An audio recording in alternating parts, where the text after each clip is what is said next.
사사기 강의 36번째 시간으로 하나님의 통치를 떠난 자의 삶이라는 제목으로 말씀을 보겠습니다. 오늘 본문에 나오는 이야기는 성경 전체에서도 가장 엽기적인 이야기 중에 하나입니다. 성경에 이런 이야기가 왜 기록되었나라고 의문이 갈 정도로 이 안에 나오는 동성애, 집단 성폭행, 살인, 또 토막, 내 시체를 분리하는 이런 일들은 참 기괴하죠. 이 본문이 너무 길기 때문에 이 본문을 아직 잘 모르시는 분을 위해 이 본문의 내용을 간략하게 먼저 요약을 드리고자 합니다. 한 레위인이 첩을 들였는데 이 첩이 바람을 핀 다음에 자기 집으로 도망을 가버립니다. 몇 개월이 지난 뒤에 이 레위인이 그 첩이 그리워서 그 첩을 찾으러 가죠. 가서 그 첩의 장인이 융숭하게 대접하는 그 음식을 먹으며 며칠을 머물다가 결국 다시 집으로 돌아오는데 장인이 너무 간곡하게 붙드는 바람에 일찍 떠나지 못하고 늦게야 길을 떠납니다. 가다 보니까 이미 날이 어두워졌어요. 옆에 이방인들의 마을이 있지만 이 레위인은 이방인과 관계 맺고 싶지 않아서 기어코 그 어둠을 뚫고 바로 같은 이스라엘 백성이 사는 마을로 갑니다. 근데 그 마을에서 아무도 이 레위인을 영접하지 않는 거예요. 고대에는 이렇게 이방인이 나타나면 심지어는 이스라엘 백성들이 아닐지라도 다른 사람들을 이렇게 환대하여 영접하는 것이 일반적입니다. 근데 자기 동족인데도 아무도 영접하지 않아요.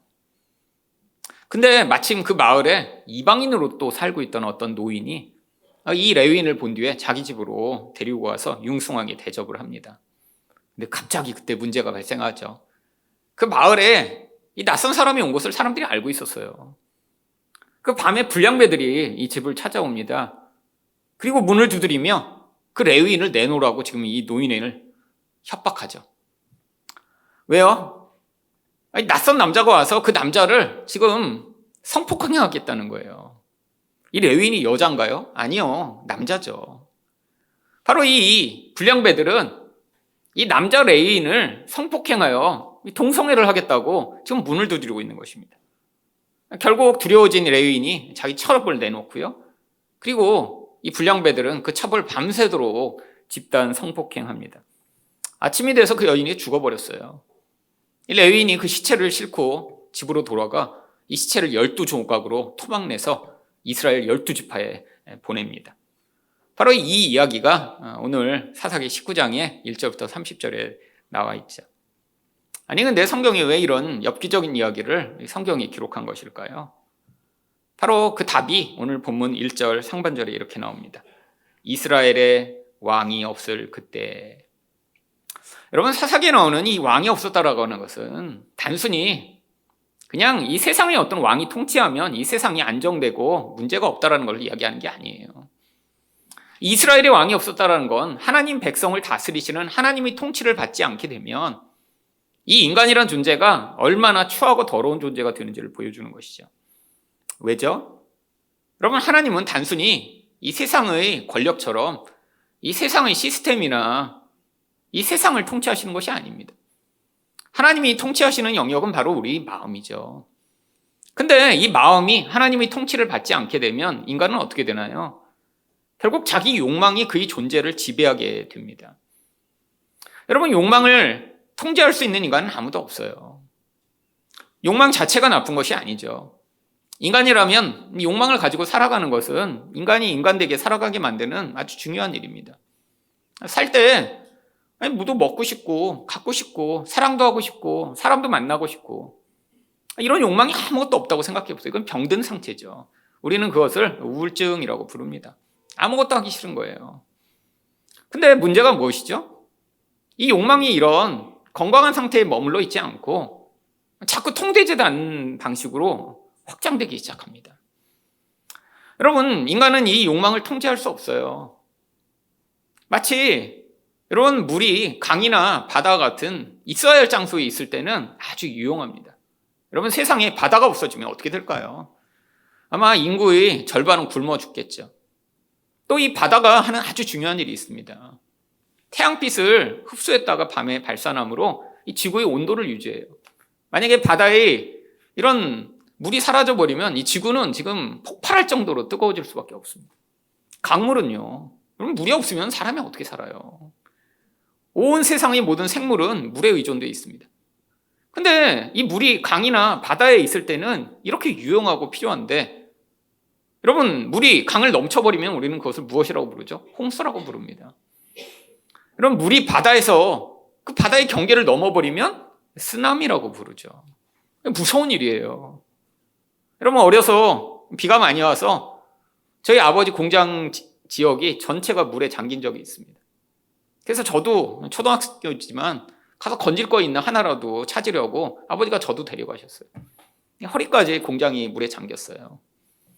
그러니까 다 둥둥둥둥 물건들이 가벼운 건 떠다니고, 나중에 그때는 몰랐는데 물이 빠지고 났더니요, 정말 그 처참함을 말로 할 수가 없는 거예요. 물에 며칠 동안 그 흙탕물에 잠겼던 그런 물건들이라 다 버렸죠. 여러분, 이 물이라는 게 원래 있어야 할 장소에 있지 않으면 이렇게 문제가 되든, 인간의 욕망도 마찬가지입니다. 적당한 방식으로 인간을 살아가게 만드는 것이 아니라 항상 이 인간의 그 모든 문제를 야기하는 데는 바로 이 통제제에 대한 욕망이 있죠. 이게 바로 왕이 없는 상태입니다. 하나님이 우리 마음을 다스리지 않는 상태, 결국 욕망과 죄가 인간을 지배하는 상태가 오늘 본문에 나오는 이런 모습이죠. 오늘 본문은 그래서 바로 이렇게 하나님의 통치를 떠난 자들이 어떻게 살아가고 있는가를 보여주고 있는데요. 그러면 하나님의 통치를 떠난 자는 어떻게 살아가나요? 첫 번째, 욕망에 사로잡혀 선을 넘습니다.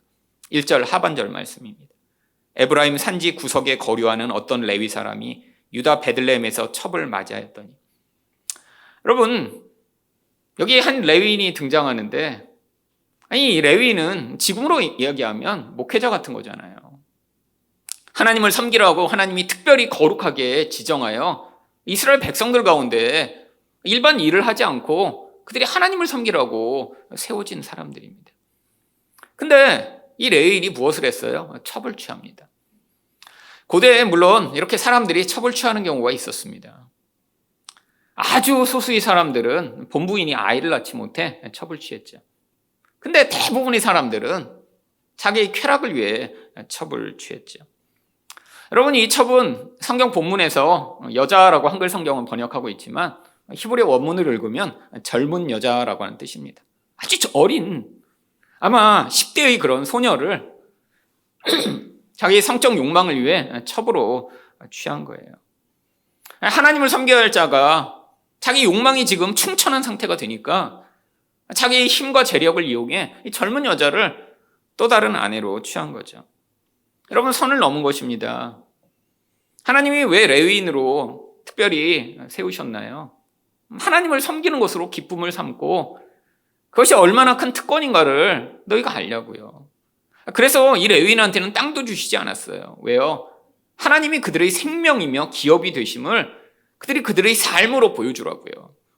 근데 이 레위인은 자기 욕망이 지금 충천해지니까 사실 하나님에 대해 별 관심이 없는 인간이에요. 내가 이 세상에서 얼마나 더 많은 쾌락을 누릴까. 근데 그 쾌락의 가장 중요한 부분이 바로 성적인 것으로 표출되어 나오기 시작했죠. 여러분, 이렇게 욕망은 하나님과 관계를 자꾸 파괴합니다. 하나님이 지정해 놓으신 것, 성경은 무엇이라고 얘기하나요? 그걸 선이라고 얘기하죠. 또 다른 의미에서는 그것을 의라고 얘기하죠. 여러분, 그런데 이 욕망이 충천해지면 하나님의 뜻을 지킬 수가 없어요. 왜냐하면 이 인간의 욕망은 항상 하나님이 지정해 놓으신 그 선을 넘어야 내가 원하는 것을 얻을 수 있거든요.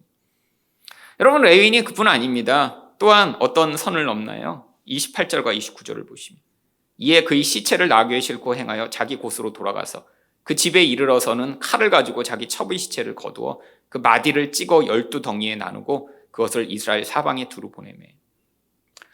여러분, 레위인은 하나님이 거룩한 자로 지정하셨기 때문에 원래 시체도 만지면 안 되도록 되어 있었습니다. 이 시체는 죽음을 상징하기 때문에 시체를 만지는 순간 그 존재도 더럽혀진다라고 여겼던 것이죠. 물론 하나님이 이 레위인을 특별하게 구별하여 이들이 특별히 이렇게 하나님께 거룩한 자로 이 세상의 죽음과 관계된 것, 그것과 관계없는 자들임을 삶으로 보여주시도록 한 것이죠.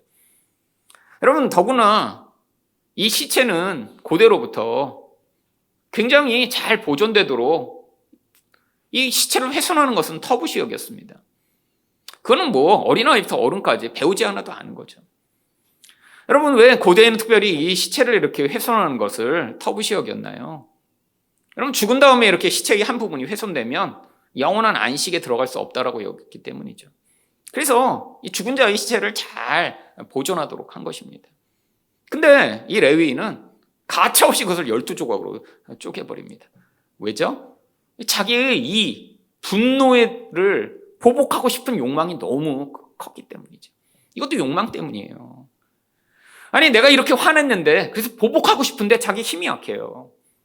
지금 다른 사람들에게 엽기적으로 뭔가 충격적인 사건을 불러일으켜야지만 사람들의 마음을 동원할 수 있으니까 지금 터부시되는, 하나님이 시체도 만지지 말라고 하셨고 이 시체를 훼손하는 것은 당시 사회에서도 가장 터부시되는 것인데 그 시체를 다 조각내 사방으로 보내버립니다. 그러니까 충격받죠, 사람들이. 도대체 있을 수 없는 일이 벌어졌던 것이죠. 여러분, 여기 나와 있는 이 레위인뿐 아니라 이 불량배들 진짜 나쁜 놈들이죠. 근데 이 불량배들이 행했던 일이 무엇인가요? 22절을 보시면 그 성읍의 불량배들이 그 집을 에워싸고 문을 두드리며 집주인 노인에게 말하여 이르되 내 집에 들어온 사람을 끌어내라. 우리가 그와 관계하리라 하니, 이 관계한다는 말이 바로 성관계를 맺겠다라고 하는 뜻입니다. 여러분, 왜 이들은 아니 여자가 아닌 왜 남자와 성관계를 맺고자 하는 것인가요? 바로 이것이 이 불량배들이 얼마나 욕망에 깊이 사로잡혀 있는지를 보여주는 것이죠. 이들이 완전히 동성애자들이라 여자가 아닌 난 남자들만 관계를 해야 돼 이런 존재가 아닌 것을 우리는 알 수 있습니다. 왜냐하면 그 첩을 밤새도록 성폭행하거든요. 근데 왜 이들이 이 남자에게 끌렸던 것인가요? 여러분, 모든 욕망은 한계 효용의 법칙을 가지고 있습니다. 여러분, 이 인간의 감각적 욕망은요, 반복되다 보면 뭐가 찾아오나요? 더 이상 재미가 없고 흥분되지 않아요. 여러분, 아무리 맛있는 음식도 매일 먹는다고 생각해 보세요. 그러면 질립니다. 여러분, 성적인 거? 그렇죠. 여러분, 이 성이라는 것은 인간의 모든 감각이 집약돼 인간에게 쾌락을 주는 아주 중요한 요소인데 이 불량배들은 이 힘을 가지고 자기 원하는 대로 그 성을 즐긴 거예요. 근데 그게 어느 순간인가 소위 이야기하면 현타가 온 거죠. 재미없어진 거예요. 그러니까 뭘 찾아요? 새로운 거예요. 그게 무엇인가요? 낯선 사람인 이 남자를 성폭행하는 이런 새로운 사람과 이전에 잘 하지 않던 동성애를 하는 것으로 이 자극을 더 강하게 맛보고자 하는 욕망이 시작된 것이죠. 여러분, 그래서 이 동성애를 바울은 뭐라고 이야기하나요? 로마서 1장 26절부터 27절을 보시면 이 때문에 하나님께서 그들을 부끄러운 욕심에 내버려 두셨으니 곧 그들의 여자들도 순리대로 쓸 것을 바꾸어 영리로 쓰며 그와 같이 남자들도 순리대로 여자 쓰기를 버리고 서로 향하여 음욕이 부릴 듯하며 남자가 남자와 더불어 부끄러운 일을 행하여. 이 로마 시대에는 동성애가 아주 흔한 것이었습니다. 여러분, 뭐 전쟁 영화 보면 이 로마의 군인들이 엄청 용맹하게 전쟁을 하는 그런 영화들이 많이 있죠. 근데 고대의 로마의 기록에 의하면 이 로마의 병사들은 자기 아내나 애인을 전쟁터에 데려갈 수 없었기 때문에 대부분 그 군영에서 많은 동성애가 이루어졌다고 해요. 특히 나이가 많은 군인이 아주 어린 소년들을 자기 동성애 파트너로 데리고 다니는 것이 아주 흔한 일이었습니다. 사회 전반에 그런 문화가 퍼져 있었던 거예요. 근데 바울이 그걸 뭐라고 얘기하나요? 순리로 쓸 것을 영리로 바꾸어 쓴다고 얘기해요.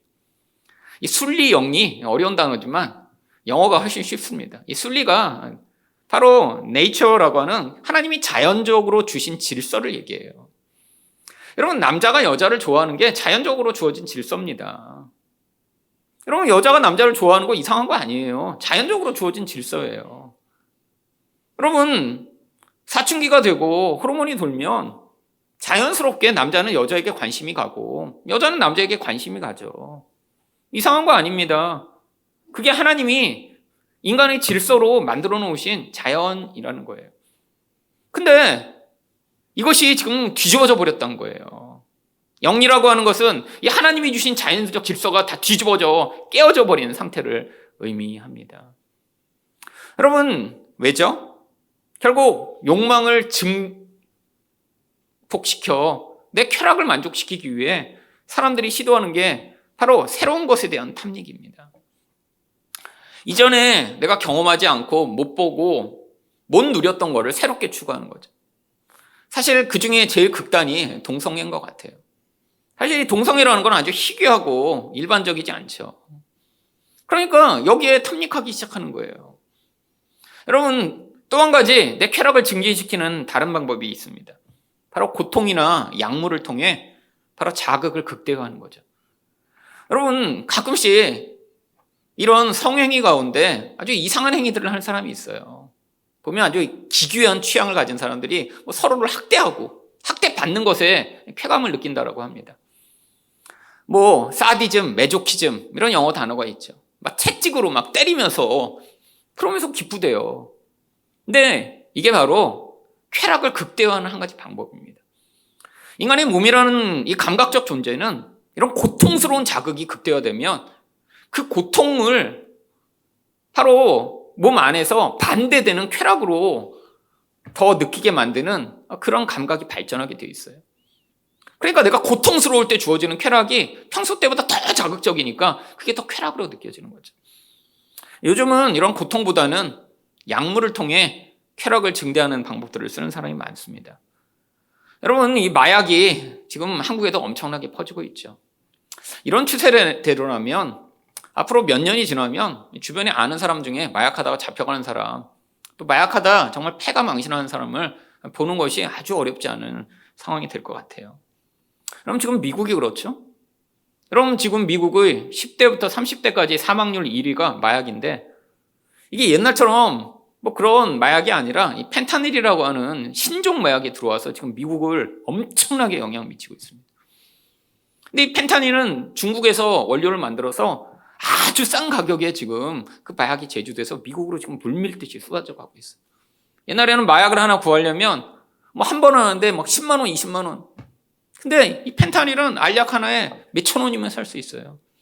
중학교, 초등학교 아이들도 이 펜타닐을 먹습니다. 근데 그게 주는 쾌락이 무엇이죠? 여러분, 모든 쾌락은 뭘 요구하냐면 대가를 요구합니다. 여러분, 이 마약을 통해 어떤 자극적 쾌락을 경험하는 사람은 평생 쓸 도파민을 그 순간에 다 분비해버려요, 뇌가. 무슨 일이 벌어지냐면 이제는 더 이상 일상적인 자극에서 이 도파민이 나오지 않습니다. 이 도파민이 우리에게 기쁨과 만족을 주는 호르몬이거든요. 여러분, 배고프다가 맛있는 거 먹으면 만족하시잖아요. 근데 그런 모든 자극이 사라지는 거예요. 여러분, 이렇게 어린아이들이 웃고 정말 뛰어다니는 거 보면 미소 지으시잖아요. 근데 그런 아이들을 봐도 아무 자극이 되지 않는 거예요. 왜? 평생 나올 도파민이 약물 한 번에 다 나와버려서 그 순간에는 강렬하게 기쁨을 경험하는데 그 다음에 모든 일상이 다 흑백처럼 변해버리는 거예요. 그러니까 마약에 한 번 빠지면 다시 벗어날 수 없는 것입니다. 여러분, 이게 바로 이 불량배들의 모습이죠. 낯선 사람이어서 이전에 아마 이런 짓들을 계속 해봤겠죠.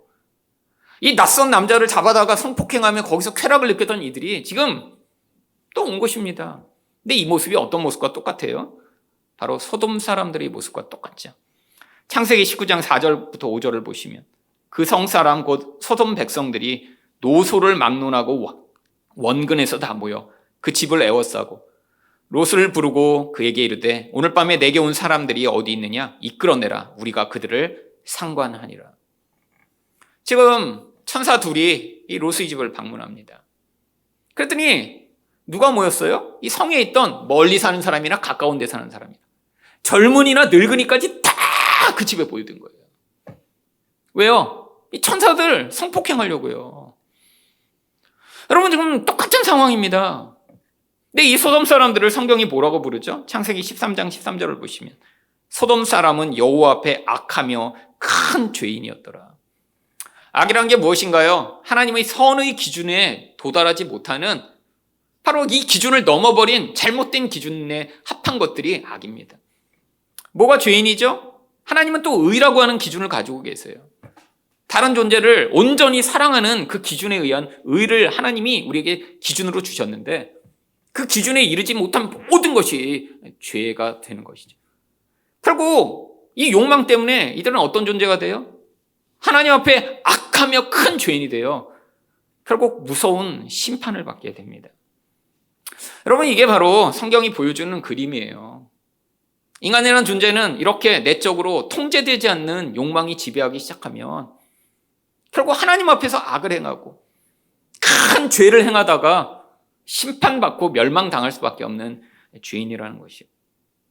여러분, 세상에서 이런 일은 아주 흔하게 벌어집니다. 뭐 몇 년에 한 번씩 이런 아주 엽기적이고 말도 안 되고 도대체 이해 안 되는 일이 벌어지는 게 아니라 그냥 매주 신문만 봐도 이런 일들이 벌어져요. 바로 지난주에도 제가 신문 읽다가 정말 너무 화가 나는 그런 기사가 있더라고요. 중국에서 일어난 일입니다. 어떤 중국인 아버지가 1살이랑 2살짜리 자기 애들을 아파트에서 집어 던져서 죽여버렸어요. 근데 왜 그렇게 했냐면 불륜녀랑 불륜을 하다가 걸려서 지금 별거 상태입니다. 근데 이 불륜녀가 보니까 이 애들이 미래에 걸쩍거릴 것 같은 거예요. 그러니까 이 불륜하는 남자에게 계속 그 아이들을 없애라고 쪼른 거예요. 근데 이게 뭐 자기 아이 죽이는 게 쉬운가요? 그러니까 이 남자가 거부하니까 이 여자가 그럼 자기가 자살하겠다고 협박하기 시작한 거예요. 그래갖고 이 별가고 있는 아내가 키우고 있는 아이들을 내가 하루 봐주겠다고 거짓말한 다음에 아이를 데리고 와서 아파트에서 집어 던져서 죽여버렸어요. 그리고 나서는 1층에 뛰어와서 엉엉 울면서 애들이 거기서 그냥 떨어졌다고. 근데 경찰들이 이렇게 조사해 보니까 아버지가 던진 거예요. 결국 이 불륜녀랑 그 다음에 그 남자 둘 다 사형 선고를 받았습니다. 지난주 목요일인가 제가 신문에 봤어요. 인간인가요? 아니, 자기 아이가 아니라도 1살, 2살 된 애들은 웬만하면 이쁘잖아요, 다. 근데 아니 1살, 2살 된 자기 애를 자기 손으로 집어 던져 죽이고 그 불륜녀랑 잘 살겠다고. 근데 어떤 사람은 이렇게 생각할 수 있어요. 중국이니까. 중국 사람들 중에 진짜 엽기적인 일들이 일어나잖아요. 아니요. 한국에서도 똑같은 일이 계속 벌어집니다. 그 다음날은 신문에 보는데 한국에서 금요일날 신문에 나온 거예요. 인천에 있는 어느 모텔에서 경찰한테 전화가 왔어요. 쌍둥이 아이가 지금 죽었다고. 40 며칠밖에 안 된, 2달도 안 된 쌍둥이 아이입니다. 경찰들이 가보니까 질식사해서 죽었어요. 근데 결국 그 엄마와 그 다음에 친부가 아닌 계부가 그 다음날 체포됩니다. 왠지 아세요? 그 둘이 죽인 거예요. 밤에 애들이 운다고 엎어놓고 이불로 눌러갖고 그 40일밖에 안 된 애들이 숨막혀서 죽어버린 거예요. 여러분, 중국이나 한국이나 옛날이나 지금이나 똑같은 일이 계속 벌어지고 있어요. 내 마음에 안 들면 내 자식도 죽이는 이 무서운 세상. 여러분, 이게 바로 자기 욕망에 지배돼 자기도 알지 못하는 채 자꾸 선을 넘는 거죠. 하나님이 우리에게 요구하시는 건 뭐 다른 거 요구하시나요?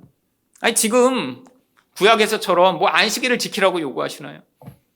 뭐 구약에서처럼 양을 잡아 죽이라고 요구하시나요? 아닙니다. 하나님만을 사랑하고 이웃을 사랑하라고 우리에게 말씀하시잖아요. 그게 바로 의예요. 그리고 그런 행위를 선이라고 얘기하는 것이죠. 근데 인간은 이 하나님의 의를 지킬 수도 없고 또한 하나님이 요구하시는 선을 만족시킬 수 없는 자죠. 여러분, 욕망에 지배당한 인간은 이런 엽기적인 인생을 사는 소수만이 아니라 우리도 다 마찬가지입니다. 결국 우리 마음 가운데 실행은 하지 못하지만 내게 유익이 되지 않는 존재를 바라보며 무슨 생각을 하시나요? 저 사람 없었으면 좋겠다. 여러분, 똑같은 거예요. 하나님이 보실 때 이런 악을 진짜 행한 인간이나 우리 마음으로 내게 유익이 되지 않는 어떤 사람들을 보며 저 인간 없었으면 좋겠다 라고 하는 이 모든 마음이나 사실은 똑같이 보여요. 하나님은 우리 마음과 폐부를 보시는 분이시기 때문에 우리 마음의 중심에서 그 마음을 보고 계시죠. 여러분, 솔직히 여러분이 가장 가까운 사람들을 보며 너무너무 귀찮아, 저 인간만 없으면. 너무너무 지겨워, 저 인간만 없으면. 너무너무 미워, 저 인간만 없으면. 여러분, 이런 생각 해보시지 않으셨나요?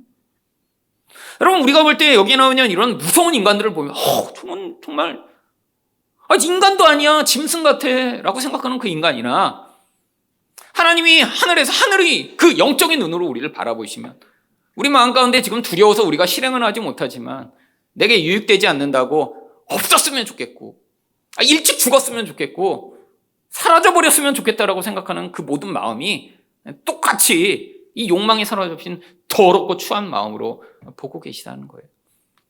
여러분, 우리가 모를까봐 성경에 이런 예를 통해, 이런 극단적인 예를 통해 우리에게 지금 그림으로 보여주고 계신 거예요. 여러분, 우리는 결국 하나님 앞에 그래서 죄인이며 하나님 앞에 악인일 수밖에 없는 자들입니다.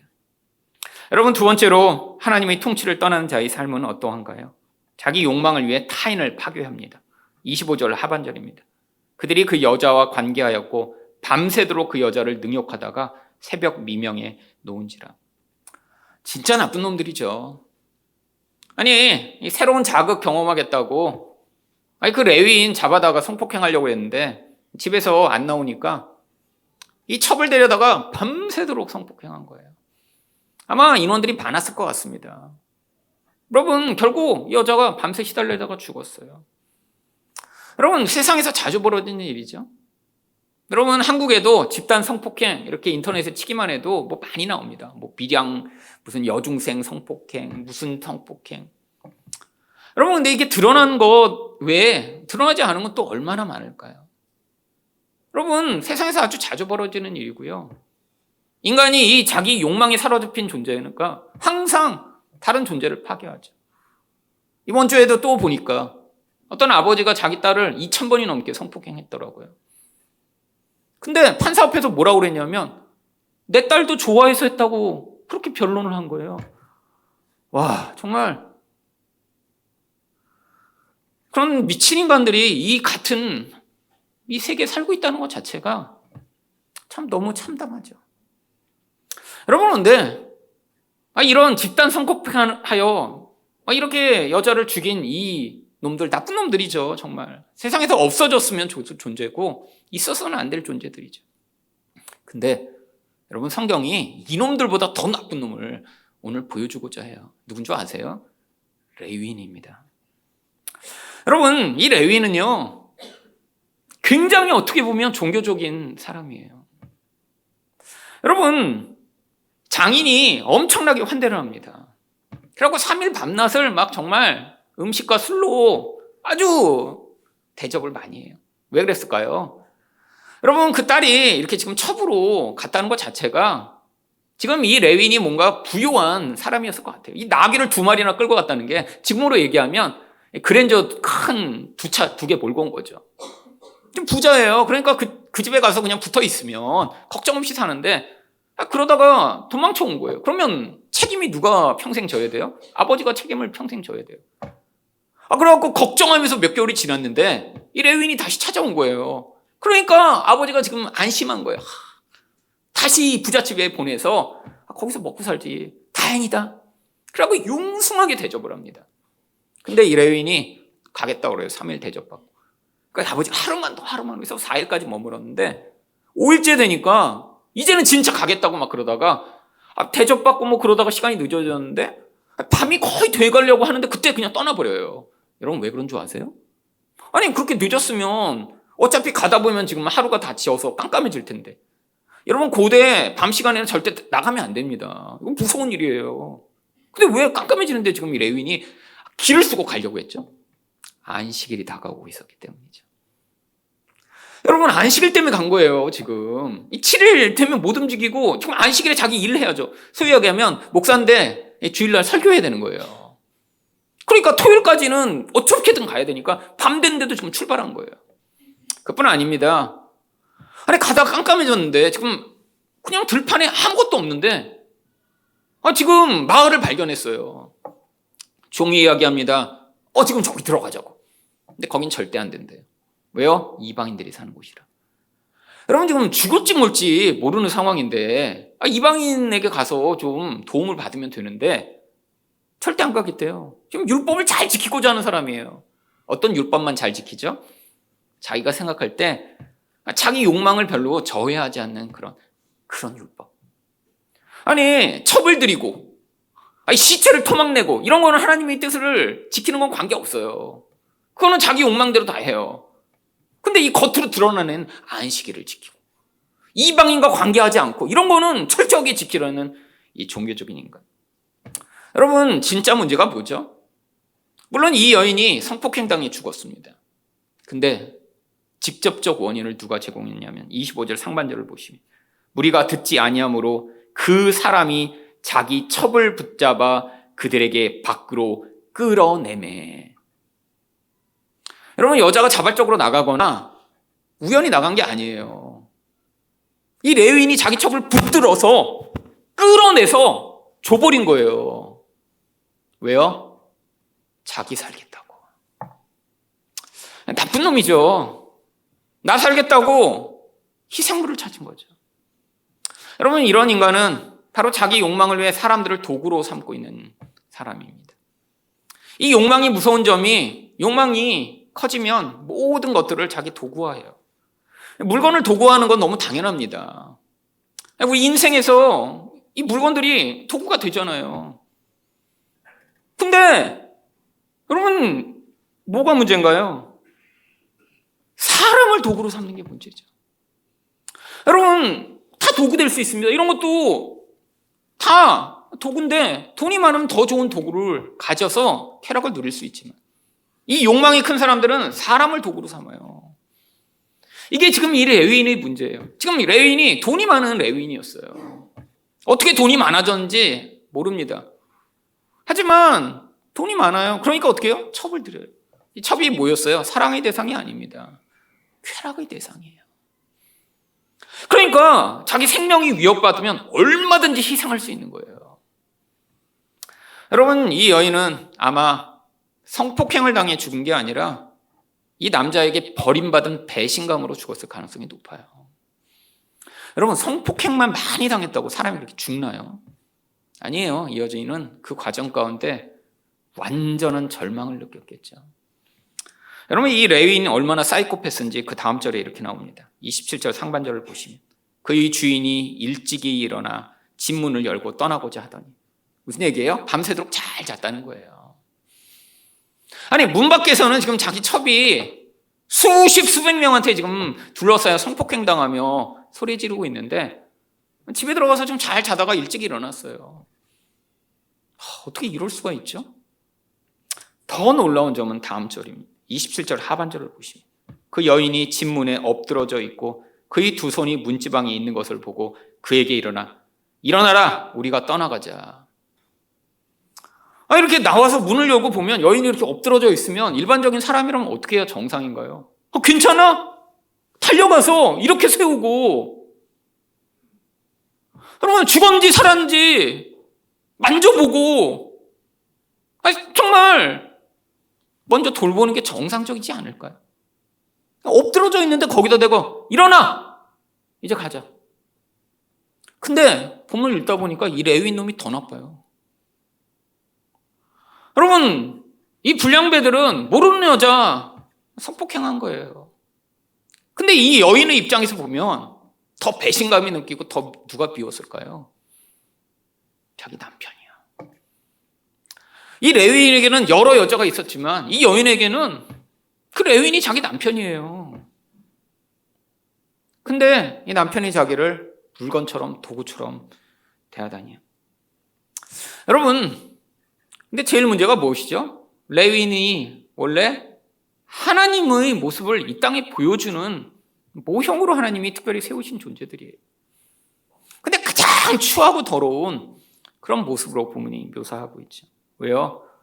이 통제되지 않는 욕망이 레위인을 누구보다 이기적이고 누구보다 더럽고 추한 존재로 만들어버렸기 때문이죠. 여러분, 근데 이 레위인, 이 나쁜 놈아, 어떻게 이럴 수 있어?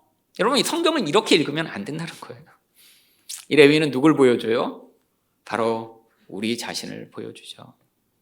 여러분, 사사기 내내 나왔던 사사들이 결국 우리를 보여주었듯 레위인 또한 결국 욕망을 다스릴 수 없는 이 인간의 모습을 보여줍니다. 여러분, 사람에 따라 나는 이런 성욕이 없는데요.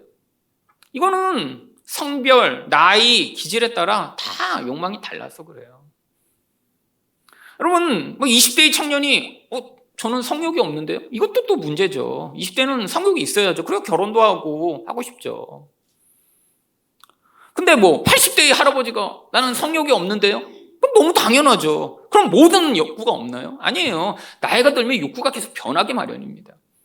여러분도 마찬가지죠. 여러분 젊을 때 혈기가 왕성하면 그때는 다른 이성에 대해 끌리는 거 너무 당연한 거고요. 나쁜 거 아닙니다. 근데 나이가 들면 이제 다른 욕심들이 생기잖아요. 돈도 원했다가, 명예도 원했다가, 권력도 원했다가, 능력도 보여주고 싶다가 계속 욕구가 안에서 꿈틀거립니다.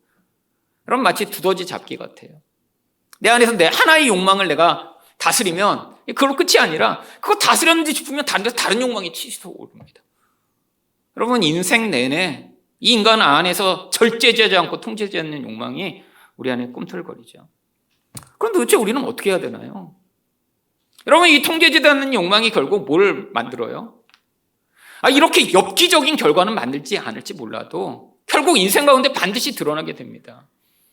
여러분 같이 사는 분들이 가끔씩 남편이나 아내, 가족 때문에 상처받는 경우 왜 그렇죠? 바로 이 레위인과 같은 모습을 볼 때죠. 아내가 남편을 돈만 벌어다 주는 기계로 여기는 경우. 남편이 아내를 집에서 밥해주는 그런 식모처럼 여기는 경우. 여러분 자주 보잖아요. 여러분 이건 사랑이 아니에요. 상대방을 내 도구처럼 여기는 거죠.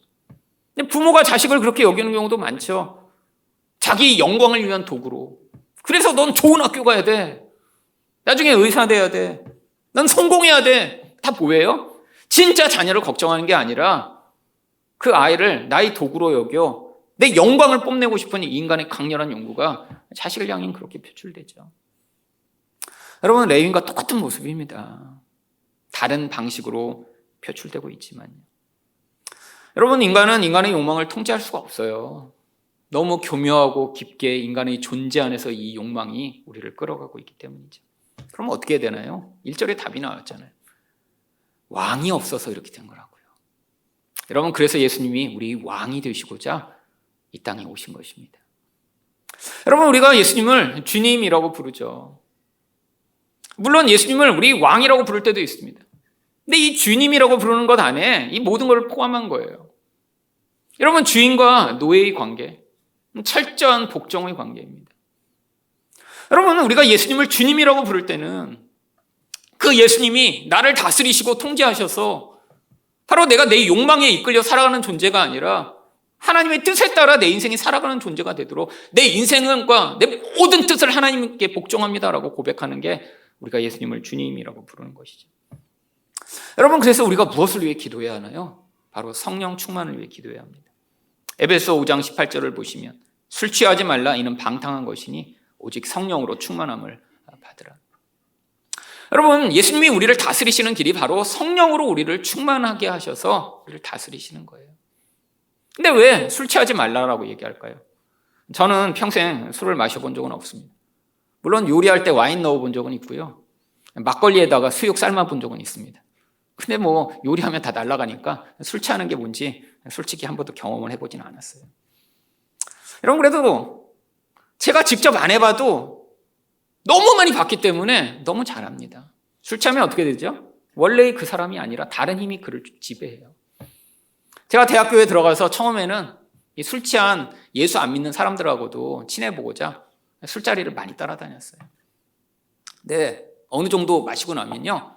본래의 그 선배, 그 본래의 친구가 아니라 딴 존재가 돼버려요. 여러분 성령이 우리를 사로잡으시면 어떻게 될까요? 나도 알지 못하는 사이에 내가 할 수 없는 일을 하게 만드십니다. 어떤 일을 하게 만드세요? 바로 갈라디아서 5장 22절부터 23절을 보십니다. 오직 성령의 열매는 사랑과 희락과 화평과 오래 참음과 자비와 양성과 충성과 온유와 절제니 이 같은 것을 금지할 법이 없네. 여러분 우리가 나 이런 열매 맺고 싶지 않아요. 나 싫어. 소용없다는 거예요. 금지할 수가 없어요. 그냥 성령이 다스리시면 자연스럽게 열매가 나타나는데 어떤 열매요? 사랑이요. 우리 안에 사랑이 가득하게 돼요. 그래서 주변에 미운 사람이 없고 그냥 다 사랑할 수 있는 거예요. 하나님의 마음이 우리 안에 임해요. 기쁨이요? 여러분, 나는 우울할 그런 상황과 환경인데 그냥 그 상황에서 노래 부르고 찬양할 수 있는 이 기쁨이 내 안에 가득하게 돼요. 화평이요? 누군가 미워 죽일 것 같고 원래라면 그 대상과 정말 원수가 져야 마땅한데 내 안에 평화가 찾아와 불안하지 않고 온전할 수 있어요. 오래 참음이요? 남을 기다릴 수 있어요. 자비요? 상대방이 받아야 할 것보다 훨씬 더 많은 것들을 내가 선을 베풀어 축복할 수 있는 존재가 되고요. 양선이요? 누군가한테 좋은 것을 베풀어 하나님의 선을 이룰 수 있는 자가 되고, 충성이요? 자기 말을 통제할 수 있는 그런 신실한 능력이 나타나고요. 온유요? 분노를 다스릴 수 있는 힘이 생기고요. 절제요? 바로 욕망을 통제할 수 있는 그런 능력이 우리 안에서 나타나게 되는 거죠. 여러분, 이건 하나님이 하셔야 되는 일이에요. 여러분, 우리가 노력해서 여기 있는 것 하나라도 나타날 수 있나요? 여러분, 우리가 노력했더니 옆에 있는 사람을 오래 참을 수 있나요? 여러분, 노력해서 참으면요, 나중에 더 심하게 폭발합니다. 정말 제가 수십 년간 경험한 거예요. 참으면 안 되는구나. 한 번 참았어요. 두 번 참아요. 세 번 참을 수 있나요? 아니요. 세 번째는요, 더 심하게 폭발하게 되는 게 그게 인간이죠. 여러분, 평안을 우리 힘으로 만들어낼 수 있나요? 아니요. 그게 안 되니까 맨날 두려워서 불안하고 걱정하고 떨고. 여러분, 자기 말을 스스로 통제할 수 있나요? 할 수 있는 사람은 없잖아요. 여러분, 근데 이게 뭘로 가능하다고요? 성령 충만으로요. 여러분, 그래서 성령 충만을 여러분 간구하셔야 됩니다. 여러분, 하늘에서 성령이 오셔서 그냥 여러분을 힘으로 사로잡아 갑자기 그렇게 만드는 게 아니에요. 하나님은 우리가 복종하고 내가 이 욕망에 사로잡혀 얼마나 추하고 더러운 존재인가를 회개하며 내가 더 이상 이 인생을 사는 것을 하나님 앞에 자발적으로 내려놓은 인생 가운데 찾아오셔서 우리 존재를 하나하나 다스려 나가시기 시작하십니다. 여러분, 그래서 여러분의 인생을 통해 이런 아름다운 열매들이 맺어지게 될 때, 여러분, 이것이 바로 성도를 통해 하나님이 보여주시고자 하는 가장 큰 축복이며 영광이겠죠. 여러분, 우리 인생 또한 이 레위인처럼 이런 엽기적인 상황에 처하거나 이런 일은 경험하지 않겠죠. 하지만 욕망이 통제되는 인생을 살다 보면 결국 주변 사람들이 고통하며 결국 파괴적인 인생을 살 수밖에 없습니다. 여러분, 은혜가 지배하는 인생으로 사는 것이 축복입니다. 하나님이 이 레위인의 삶을 통해 그러면 우리가 무늬만 그리스도인이 아니라 우리 본질 안에서 성령으로 말미암아 온전한 다스림을 받는 존재가 되기를 촉구하고 계신 것입니다. 예수 그리스도를 왕으로 영접하여 그분의 온전한 다스림 안에 살아가는 여러분 되시기를 축원드립니다.